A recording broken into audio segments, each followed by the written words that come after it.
Welcome to the Future of Field Service podcast. I'm your host, Sarah Nicastro. Today's podcast is a session from the Austin stop of the Future of Field Service live tour. It features Sasha Ilyukhin, who is the Senior Vice President of Customer Service Operations at Tetra Pak. And we are talking about the need for more human centricity in service. Sasha talks about how he came to recognize as a leader that he and Tetra Pak needed to focus more on human centricity, and also how he's doing so and the company is doing so, some of the initiatives that they have underway to put more focus on their people and their people's experiences as part of Tetra Pak and part of delivering service to Tetra Pak customers. I hope you enjoy. So we're going to talk about prioritizing human centricity. Yes. I'm really excited for this session. I think it's a very important topic. Before we get into that, though, tell everyone a little bit about yourself, your role, Tetra Pak's business, and sort of the scope of what you are responsible for. Okay, so and before I even get into that, I wanted to thank you so much for bringing up this topic, because I think it's so important. It rarely gets brought up in these conferences for field service or any of these sort of digital transformation conferences, etc. And I think it's extremely important because all of us are probably struggling in one way or another with human centricity, putting the humans first before the business. So thank you very, very much for bringing up the incredible topic. So a few words about me. I have a background in food science and food engineering. I have my master's degree from Purdue University.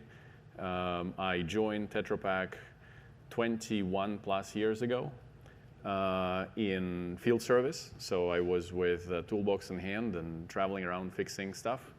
And then had a bunch of leadership jobs here in the States, in Europe, and now back to the States. So now I run our service operations business in Americas, so North, Central, South America.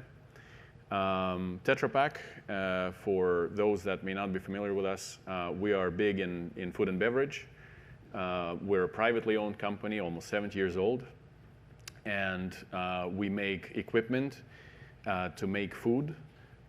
We make packaging material that runs on that equipment, and then we have service business that sort of wraps around the equipment and the packaging material that we have. So I work for the service end of the business. Excellent. I think we talked about this a bit at our Frankfurt event. So if any of you are not aware, this is the last in a series of live tour events that we've done. What we talked about is the fact that I think we're in a bit of a reckoning right now related to this topic, because when I started in this space, all of the conversations centered around cost cutting, right? And I'm not saying that that's still not an important thing to keep track of, but obviously, there was a shift of perceiving service as a profit center versus a cost center, and then following that became a hyper focus on the customer experience, which makes sense, right? So, how do our customers feel about us, and what's their experience, what's their impression, what's their satisfaction level, et cetera. And while we were so hyper focused on that, I think we kind of overlooked the connection of employee engagement and employee experience to an extent. And the direct impact that has on our customer satisfaction objectives. So now I feel like we're kind of almost taking a step back, as I'm generalizing as an industry, and saying, okay, so customer satisfaction is still incredibly important. But now we realize that for us to have the biggest impact there we need to take into account, how do our employees feel? In a variety of different ways, right? Which is what we're going to talk about today. So I agree it's a topic that isn't talked about enough, but I have a feeling it's going to be more and more so. because it's just something that people have to kind of dig back into and address. So let's start by talking a bit about company culture. Because I think it's a very important part of this, but something that can be really hard to kind of bolt down, because no one's going to say we don't have a great company culture, right? Everyone's going to kind of check that box. So how would you describe Tetra Pak's culture, and how are you taking that and working on, reinforcing it or representing it in the service organization? So yeah, no, that's culture is extremely important, right? And as we all know, Peter Drucker said once, that culture is strategy for lunch. We have a decent start at Tetra Pak because we come from a Swedish heritage, so we have a lot of Swedish culture ingrained in the company, and Swedish culture is sort of high work ethic, but also very, very high focus on family, on sort of wellness and kind of the balancing the time, right? So it's American with that flavor of family time. And it's very typical for us to see, like when we go to Sweden, it's almost like you see the bats here at sunset. You would see employees there at 5 p.m. Okay, so at 5 p.m. at Tetra Pak, the doors open and just everyone floods out. Now it doesn't mean that people don't connect later and so on, but it's very important to have that balance. So that's a good start. I mean, we don't pretend that we know how to really run the best company in terms of human centricity, but we try our best. We have a brand promise that focuses on food, people, and planet. And so people is really one of the three big legs that we say, okay, we as a company, we want to protect food, protect people, and protect the planet. So that's kind of the starting point. Now, when we look at how the culture is transforming, I just came across recently, there was an article by BCG Henderson. It was called Beautiful Management, actually shared it on LinkedIn.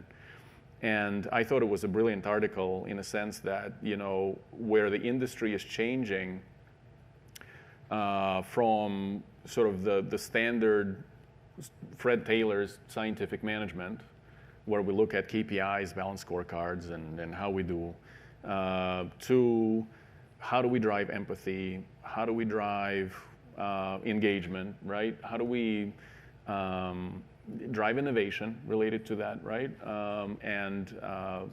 Max talked about entrepreneurs. How do we drive that entrepreneurial spirit within the company to drive innovation? How do we drive that people collaborate to each other and sort of drive change in the business? And that links, so to make it the full circle, that links to business resilience. Because business, I'll make a case here that business resilience, you cannot achieve that without actually focusing and achieving human centricity. So your business will never be resilient because at the end of the day, it's a service business that I run, and service business is all about people. So it's people talking to other people. That's what I tell my leadership team as well. I tell them that we're not Tetra Pak working with Coca-Cola. We're Sarah working with Sasha, or we're Mike, working with Fred, and so on and so forth. So it's all about people interactions. We need to keep our people happy in order for our customers to be happy. So when did your current focus of prioritizing and sort of reviewing, focusing on human centricity kick in, and why? So what are some of the catalysts? So we ran like a normal company for a while, and we started to realize that all of a sudden we have, for example, our turnover rates are becoming higher. Okay, so we're losing something in our company. We're losing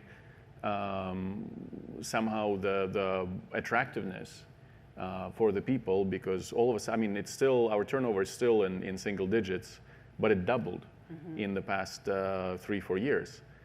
So that was kind of a wake-up call for us, and we're like, okay, we need to do something different and not just continue to be a normal, above average company. We need to do something special here to retain people, to attract talent.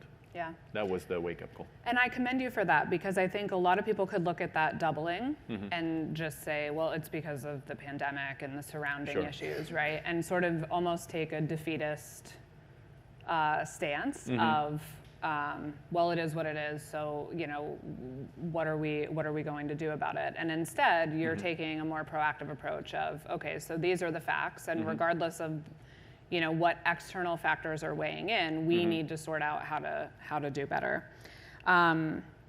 So let's talk about the fact that this isn't a concept. I think one of the reasons you said at the beginning, this doesn't get talked about a lot. I think one of the reasons for that is that people view it as sort of this, woo-woo, touchy-feely, human centricity type thing.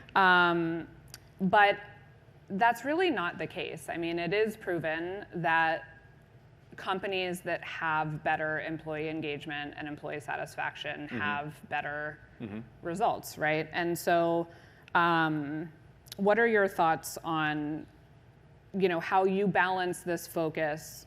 Because I know you as a leader genuinely care, but also with the realities of how it will help the business. I think it's well proven, to your point, and it's proven with actually a peer-reviewed research. So I came across, there's a research by Brown and Lamb in 2008, which is quoted everywhere, but that research established a very, very strong correlation between employee engagement and customer satisfaction. So there's a direct correlation, unquestionable. What's interesting in that research is that there is no correlation backwards. So you can have very satisfied customers, but very disengaged employees. And that I find very, very interesting, because you can drive customer satisfaction in different ways, right? I mean, with price promotions, with supply chain, service levels, whatnot. But our focus is how do we keep our people engaged? I want my team to be happy with the jobs that they do. And I don't mind if people actually leave the company because they're not happy. So they, if they want to go and do something different, we had a couple of people, one left to study, another left to run a personal business, a family business, which is great. I mean, if that's what their calling is, I don't want them to stay. I want them to do what they want to do. It also comes back to the types of leaders that we have. Because that was actually another interesting piece in that research. They had something that they called moderating variable. So what is the highest moderating variable in that ES to CX relationship? And the moderating variable was supervisory support. So it's one-on-ones, it's having basically good leaders. So what we're doing there is we have a mandate in my team. So like on every person that we hire, Max talked about character. Character, I totally agree, 100% is extremely important. Every single service tech or service engineer that we hire, I have the director for that unit sitting on that final interview. That's mandatory. We don't proceed forward if that doesn't happen. I sit on every single interview for every leadership job in my team. Okay, so all the service delivery managers, I don't care what that level is, and of the leadership, every single leadership job, I sit on the interview, and I'll make time for it. Also, we do the same for exit interviews. So we want to make sure if someone's leaving, we want to make sure to understand why they're leaving, because that's the good learning for us. We can put some actions in place to say, okay, maybe we missed it in this case, and let's do it better. Let's do it better next time. So these are some of the actions that we're taking. To try to drive that engagement. I think it's a really good point, because oftentimes when senior leaders decide to put a focus on human centricity, company culture, employee engagement, any of these types of things, they, rightfully want to understand how the frontline employees feel and how they can improve that. But sometimes the middle management layer gets overlooked, and to the detriment of the mission, right? Because you can be very committed to wanting to improve that frontline experience, but if you have middle management that is disengaged, unsatisfied themselves, or not competent in the ways that you need to deliver the experience you're intending, that mission is sort of for naught. So I think it's a really key point that you're focusing efforts there as well. All right, so how have you prioritized which areas to focus on? So when we started to go sort of beyond what I would call a normal company, okay, or wanting to be just a normal standard company out there with benefits and medical and dental and all this other stuff, we started to look at we had some consultants helping us. And we started to look at things like we've implemented, for example, parental leave, for example, for both parents, right, including adoptive parents.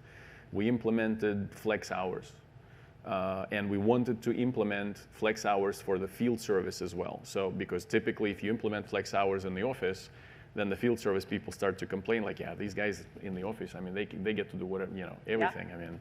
Now, can I interject and ask how you did that? Yeah.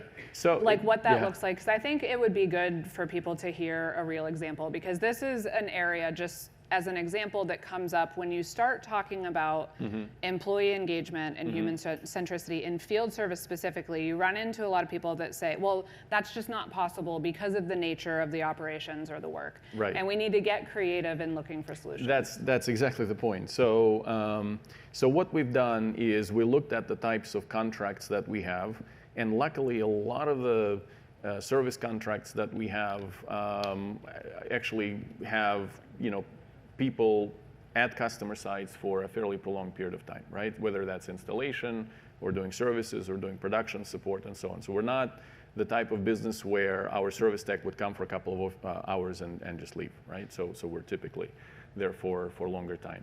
So we started to promote these kind of flexible contracts, meaning that you agree with your customer how you want to support their operation. And I don't really care if you come morning, evening, weekend, no weekend. I mean, the service techs actually plan it themselves, okay? We don't even look at that. I mean, we just leave it for them and their customers to kind of figure this out. Then we looked at also travel. Travel is a big thing in service, and I think it's the highest waste. We're also, I mentioned, we're big in sustainability of service as well, and that's a whole different big topic to cover. But travel is one of the biggest offenders in sustainability, meaning CO2 profile and so on. But travel is also the biggest waste of time, and our customers need to pay for that. They don't like to pay for that. So then it becomes of like, how do we minimize travel? And we minimize travel by proactively relocating people, by establishing regional hubs. So we continuously analyze like where the jobs are, and we put the techs with the right capability there in that area. We proactively relocate them. We pay for that relocation. And we find ways basically to bring people to specific areas where the travel is very, very minimal. Then they can plan their own time, okay? So that gives them flexibility. So it just takes a little bit of that type of creativity, but it takes a lot of effort. I mean, it's kind of simple to explain, but I mean, if you look at, I have 542 service engineers. It's complicated. I mean, in terms of like, how do we plan all of that, right? But when we put the effort there, it actually pays off quite a bit. And customers appreciate that as well, because I've heard from a lot of my customers like, hey, I don't have to pay for travel anymore. That's perfect. So. Okay. All right. So I interrupted you, but we were talking about areas of focus, and flexibility, and then, okay. Okay. So then other diversity inclusion, a big thing. Okay. So we now started also a big program. We call it Speak Up for Inclusion. I have a problem in my team, and the problem is actually male-female, okay, distribution. So like in my leadership team, it's 45-55. So I have 45% female, 55% male. One level below that, it's 82-18. So I have 82 male, 18 female, okay? One level below that, I have almost 96-4. So 96% male, 4% female. Huge problem, okay? It's a huge problem because when the teams are not diverse, and even in that sense, it just becomes, a very sort of alpha male type of culture, okay? It's more difficult to drive things like empathy. It's more difficult to drive things like innovation.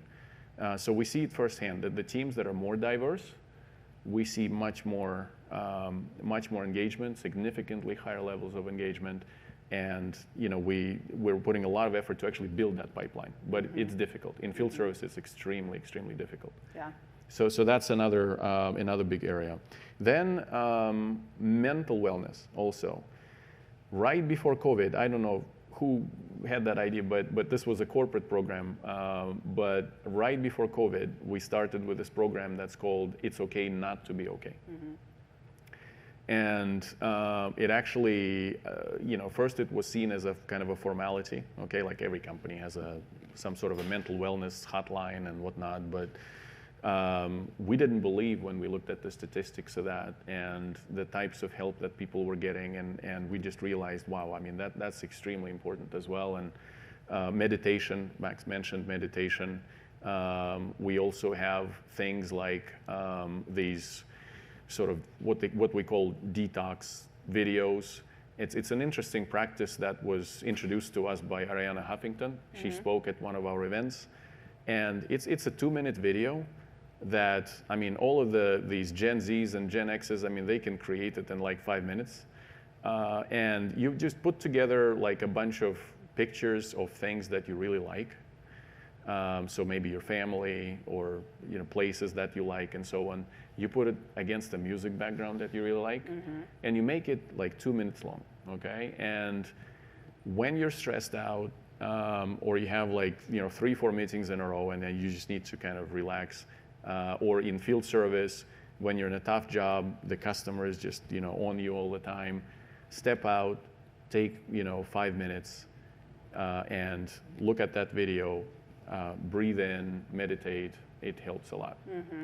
So that's another thing that we put together. Safety also is another big priority for us, and we operate in the cultures sometimes where, and I'm not talking necessarily U.S., but when I visited Guatemala, man, I mean the type of things that I saw there, I mean in terms of safety.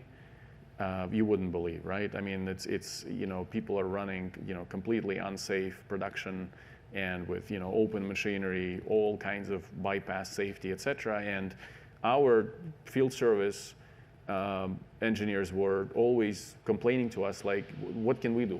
Right. How can we influence this? So we told them, we said, I mean, beyond the normal stuff like take 2 minutes for safety and so on, we said you don't have to work like this. So please. Stop and demand that the conditions, and then we'll, raise it up, escalate it to your leadership. We'll make sure that the conditions are safe. And actually, slowly but surely, things are starting to change, which is encouraging. Okay. All right. So let's dig into a couple of these in a little bit more detail. So when we think about engagement and really recognition. Okay, I know you have a firsthand perspective because you were a technician at one point yourself, right? So what are some of the things that you're doing related to making sure that those employees feel valued and recognized and that sort of thing? So I'll start with recognition is the best is what we find is when it comes from peers, customers, from the line manager, okay? So it's people-to-people recognition. We, of course, we have formal programs like, we have on-the-spot awards, we have annual awards, We actually have a very nice program that we put in place called Field Service Excellence Award. And what that is that we select a bunch of people from every region. So we have 12 people participating in that. We send them to our headquarters every year. And then one of these teams wins a trophy. And that trophy is like a mobile trophy. So it comes in its own suitcase. And the commitment that we take is that this trophy then travels around all of the regional offices that we have, and people get to actually speak to their peers, to their friends. They can actually take it home. We don't mind. I mean, they can take all kinds of selfies with it and promote it, like do whatever you want. I mean, and it's a fairly sizable, it's a big trophy. We get to keep it for almost a year, and then we have to send it back. So when one region wins, it's a big thing for us. So recognition is very important. The other type of, there's like non-standard recognition. So continuous education and learning is, people don't see that as recognition, but I think it's one of the instruments that that we can recognize people with, okay, and then just giving them access and opportunity to get another degree, to learn. So we started with things like LinkedIn Learning, with Edcast, and so that's actually also an interesting learning right there. When we sort of opened up these programs to our employees, we saw the engagement going up very quickly, and then it just sort of tapered off because people get exhausted. And I mean, if you're all familiar with like LinkedIn Learning, I mean, you go there and it's like drinking from a fire hydrant. I mean, it's where do I go? There's like, for every keyword, there's 1.5 million trainings. So what we decided to do is we decided to curate. And we decided to put together these, what we call learning journeys. And in the learning journeys, we curate basically for specific jobs, specific positions that we have in the company. And so if I'm a service engineer and I want to be a project manager, there's a learning journey for me. I can go on my own pace, and I can basically do that. And it's not only LinkedIn Learning, but it's also, I get a chance to maybe spend some time with a project manager. I get more engaged with installations and projects all of a sudden. So I get to like practically do things that I want to do in the future and get a feel for it. And we don't mind if they try it and they don't like it. And they say, well, that's probably not something for me. That's actually the best kind of thing that we, so instead of putting them in that position and hoping that this is going to work, I mean, we can kind of try it in this coaching mode and see if that works. And if it doesn't, they can go back to the field and do what they want to do. So I think a lot of times when we talk about human centricity, people kind of separate it from digital transformation and technology, right? But really, technology can play a big role in human centricity because if you think about the fact that it's either helping or it's typically a point of dissatisfaction, right? So it's rarely somewhere in between.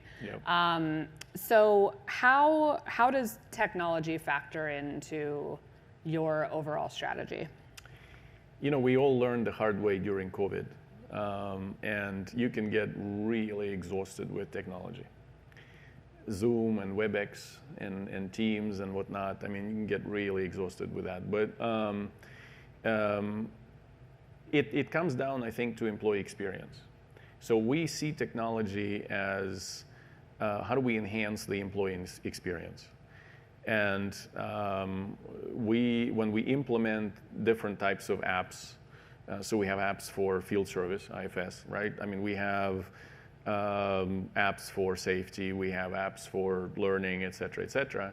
When we look at that, we look at, does it really enhance the employee experience? Does it make their life easier? Or is it just another thing that we're implementing? And I have a case here, I have a story where, on the HR side, we had a case where we almost ended up with 2 apps for reporting hours. And that was not a good thing, okay? But it was because one part of it comes from invoicing for customers, another part of it comes from sort of internal processing hours, et cetera. And we stopped that, okay? So we stopped that. We said, no, we can't do that. Yeah, it's convenient, it works nice, it fits with our systems, it integrates, but we can't do it like that. So, so this is one of the examples where we really need to curate technology as well. But technology certainly helps. I mean, it certainly helps. And Yeah. EdCast, I mentioned EdCast for these personal journeys where we have these go-dos and people can look at it from, we have this 70-20-10 principle, right? So 10% formal learning, 20% coaching, 70% on the job. In the classical, in the olden days, it used to be like you take the training, 10%, and then that's it. You go on the job, you do your 70%, however you do it, it's kind of your thing, okay? We want to make sure that people are actually going through that journey at their own pace. Mm-hmm. That's one of the biggest learnings for us as the team, as the company, and one of the biggest learnings for me is one person can get a skill very quickly, another person, it takes them a little bit longer time, and again, we don't mind. Okay, so they take the learning, they go into the coaching mode, and in the coaching mode, they may realize, well, I don't know this as well as I should, so they go back to learning, they retake it again, go back again into the coaching mode, and these are the types of non-linear learning journeys that we want to promote. Mm-hmm. That's a good recognition as well, because we give them the time to do this. We recognize that they need to take that time to learn. Yeah. No, I think it's important to think about the impact of technology, because if you put yourself in the shoes of the field technician, one of the things that's going to make them automatically unhappy in their job is to arrive to do what they need to do and not have the information they need, the help they need, and so, or to have some technology that is incredibly cumbersome and distracts them from the work they're there to do. So it does, I think, have an important correlation. I think the other thing is, I know Tetra Pak is in the midst of sort of a service transformation. So focusing on human centricity in parallel or even in advance of makes change management a bit easier, rather than what companies often do is dig into change management as a result of that transformation, then find themselves in a human centricity conundrum, right? Because they start to uncover some of the issues. So if you're being more proactive about it, it can make whatever change you encounter, whether it's technology related or otherwise, a bit easier because you have some of that foundation. So what has the feedback been from your teams so far? Have you heard any gratitude? Has there been any skepticism? What have you experienced? We've heard all kinds of things, and it's you can't make everyone happy, right? But we want to make their life as easy as possible, and make sure that our team is engaged. I just talked here this morning, just over coffee, about returning to the office, right? So we now have this program of returning to the office. We did a survey, and the team split exactly 50-50. It's not even 49-51. It's 50-50. So some people are ready and eager to come back. Some people are not. So we have to accommodate for all of these needs and kind of find these interesting compromises with flex time and so on and so forth. Same goes for the field service. What I would say is formal programs result in kind of formal response, right? And it all comes down again to the leaders, to the types of leaders that we have, what they do. They need to be in the field, be with their people. I mean, I'm doing a lot of traveling, just visiting with customers and service engineers. We have road shows coming up. I will be in every single road show there. I think it's important. It's important to listen, and it's important to act on what we hear from the field and how to make the life easier for our service engineers. So again, comes back to listening to empathy as well. There is research that I've seen that people are ready. 80% of people would switch jobs if their company, if they don't feel empathy from their leader. Okay, and when it comes to Gen X, it's more like 90+% would switch jobs. They don't care about the pay, they don't care about the benefits. They want relationship. Yeah. Okay, and that I think is the key to it all. Yeah. And we were, Sasha and I were talking with a group of other folks on a virtual focus group that we had on this topic, and that point came up about the balance between process and formal programs, which are important, right? You need to set some structure, and you need to be thinking about how to scale certain things that are working, et cetera, but also personal touch, right? Like, I think if you're focused, if a company wants to improve human centricity by only focusing on the formal process, you're really lacking a super important piece of the puzzle. So I think that's a really good point.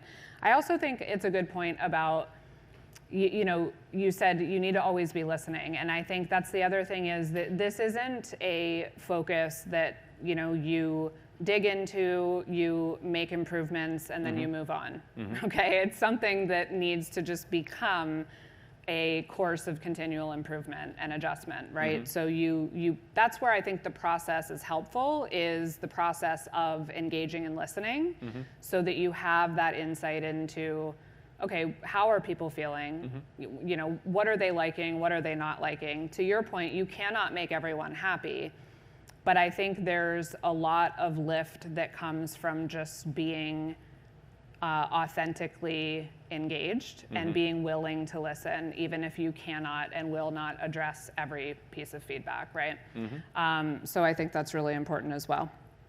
Any insights or lessons learned since you started this that you think those here today would benefit from hearing? So some of the lessons learned, I think Max told also about this, is again, I come back to the types of leaders that we hire, and making sure that you don't have any sort of toxicity in the team, right? So when the person becomes disengaged, you better catch it early before it actually happens, and, you know, either fix it or get rid of them. If they become toxic, I mean, they talk to customers, they talk to peers, they talk to their families. It's not good. It's not good for them, not good for the company, not good for customers. So that's one thing that we're working really hard on, is to make sure that we have kind of engagement across the team, right? Second is, you don't look at the averages, because we were so blinded by looking at average utilization, average overtime, average travel. And when we sort of benchmarked all of that, it's like, no, everything is fine. And then, you know, when you look at an individual level, so all of a sudden that average 80% utilization becomes, you know, for someone is like 98%, so they're totally overworked and burning out. For another person is like 60% or 50%, and they're sitting at home some days and probably also feeling bad, because they're like, why am I not needed? Why don't I know things that are required for the company? Over communicating. So during COVID, we learned that skill very well. I don't know how many one-on-ones. I had hundreds one-on-ones literally during COVID time. I didn't even, you know, I don't want to count them. But it's important to over communicate. It's important to also, anonymity, it's okay, right? So when we have our events, our let's what we call Let's Talk, which are like town hall type events. We use Slido, and we actually say, yeah, anonymity is fine, because that's how you get the genuine feedback. Okay, we never filter anything. Okay, so it's like, you know, you can put your name there. You don't want to put your name there. That's okay, and that's how we get the most feedback. And of course, you know, being out there in the field as well, and it's you know, in some ways easy to just sit in the office and trying to be kind of this mastermind, but it doesn't work. Okay, so being in the field, doing the Gemba for those that are in TPM as well. Go Gemba is a very, very nice principle there. Is seeing something seeing something firsthand. And I would say also driving personal accountability is very important. That is something that we are now as a company also transforming into. We are again, Swedish heritage, and Swedish heritage is very collaborative culture. So we used to have like everything is by consensus. So all the decisions are by consensus. So we could discuss something to death, okay, until we get to consensus. So now it's like, no, we want to drive quick decisions, okay? You may disagree, but commit, okay? We do the Amazon thing. But we take personal accountability. So if you take a decision, you're accountable for it. That people actually find very rewarding, because all of a sudden it's not like, no, it's because of him or because of that, etc. No, you take it, you run with it, and if you're successful, great. If you're not, we take it as a learning, learn from it, and do things better next time. Yeah. What's next? What's next is what I just mentioned. I mean, we have this entire program. We call it Amplify, Simplify, Empower, and Adapt. Okay, so these are the simple behaviors that we want to actually add to our culture. A lot of it is around empowerment, is like delegation, personal accountability, and so on and so forth. And a lot of that comes back then to resilience, business resilience, and how do we become more adaptive as a business, more nimble, faster. We listen, we act as fast as we can. We just had a very nice presentation from a professor from IMD School of Management. His name is Arturo Bris, and he talked about that the times are changing. So he called it the era of ignorance. And his point was that before, we all used to have like these, what we would call black swan events.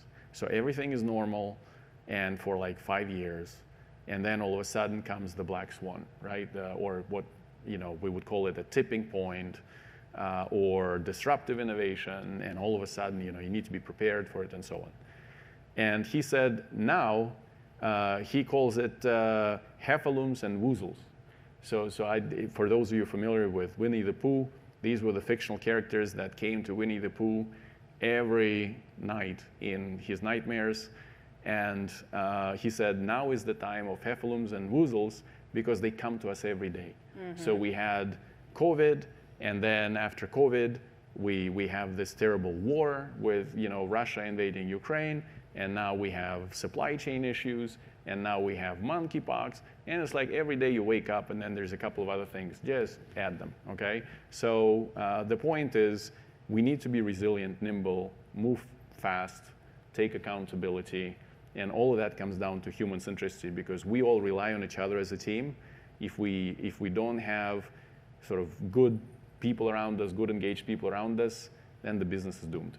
Yeah, I love that point, because you're right, resilience depends on connectedness, not just as a business, but as people, right? Yep. Thank you for listening. I hope you enjoyed the session with Sasha from the Austin stop of the Future of Field Service live tour. We will soon be announcing information on what the 2023 Future of Field Service live tour will look like. So be sure to stay tuned at www.futureoffieldservice.com for more. You can also find us on LinkedIn as well as Twitter at The Future of FS. The Future of Field Service podcast is published in partnership with IFS. You can learn more at ifs.com. As always, thank you for listening.